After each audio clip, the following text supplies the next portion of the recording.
الله الرحمن الرحيم. halka waxaan ka hadalay toddobadii bishii sideedaad ayaan ku hadalay af aan reeboorame ama ree awdal ayna raalli ka ahayn waxaan ka raali gelinayaa anigoo sumuuniya oo naanaysay loo yaqaan sumuuni ree awdal iyo xildhibaanadii golaha wakiiladaba ee ku gafnay hadalkii deelqaafka ahaa aan ku hadalay ee nidhi maskab qaybsiga saani qaybsiga waxaa ka horeynaya doorashada gaf bay ahayd aan ummadayada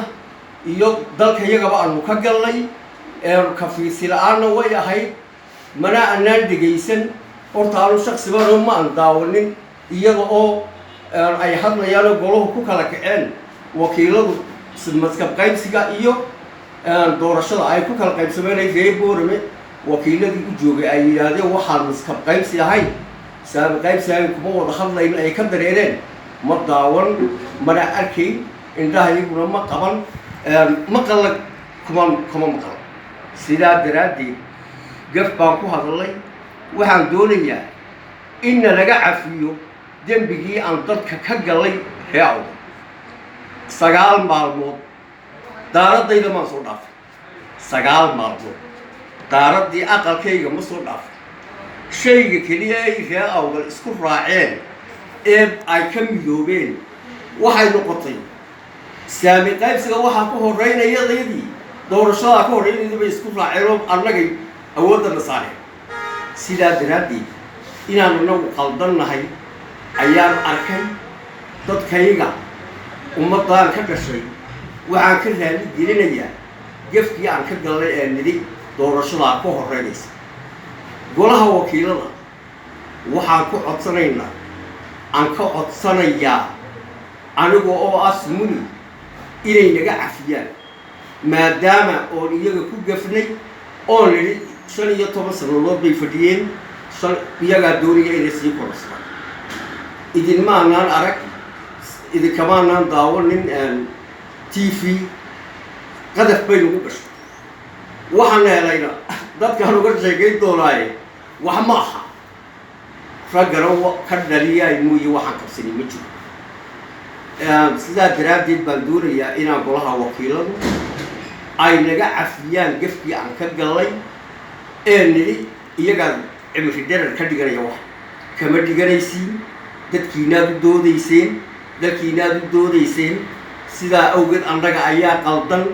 qof qaldamana waa la arki jiray weligeed yaa lahayd maanta laga bilaabo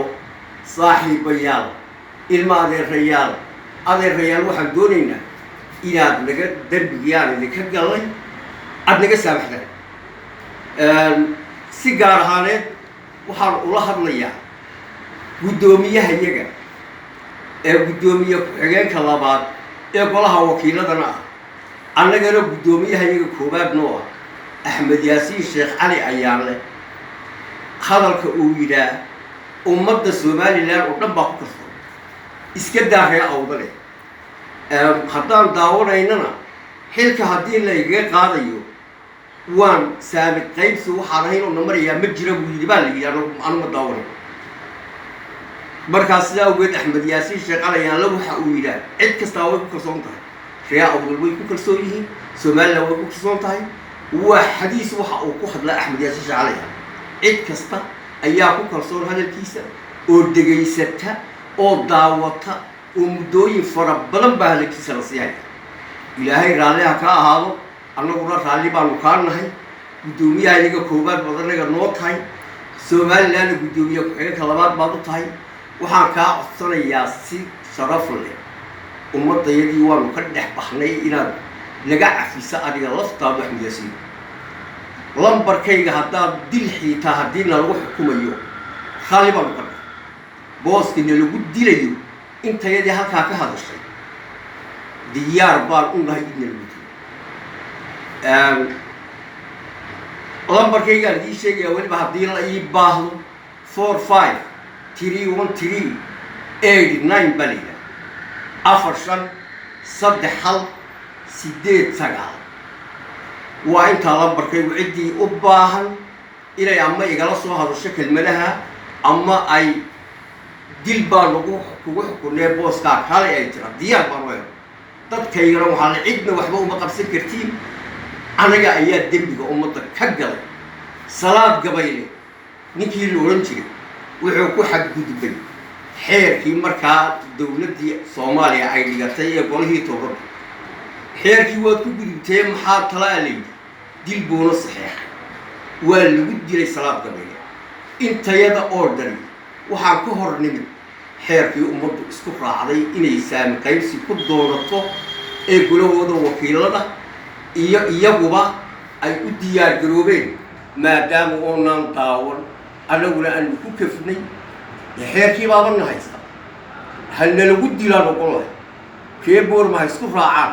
in badan bay kala beedbeedeen in badan bay kala warwareeysteen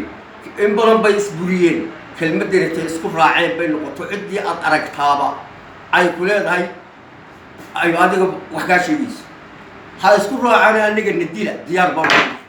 nalaaya intayada sida awgeed qadaydaan afinayn salaam alaykum in yaro gabaya marxay dadka awdal ku nooliyo wakiiladay dirsadeene dawladda uga wakiila iyagoo isku duuban saamigay dalbadeene danta guud ka hadleen dad iyagoo isku duuban danta guud ka hadleen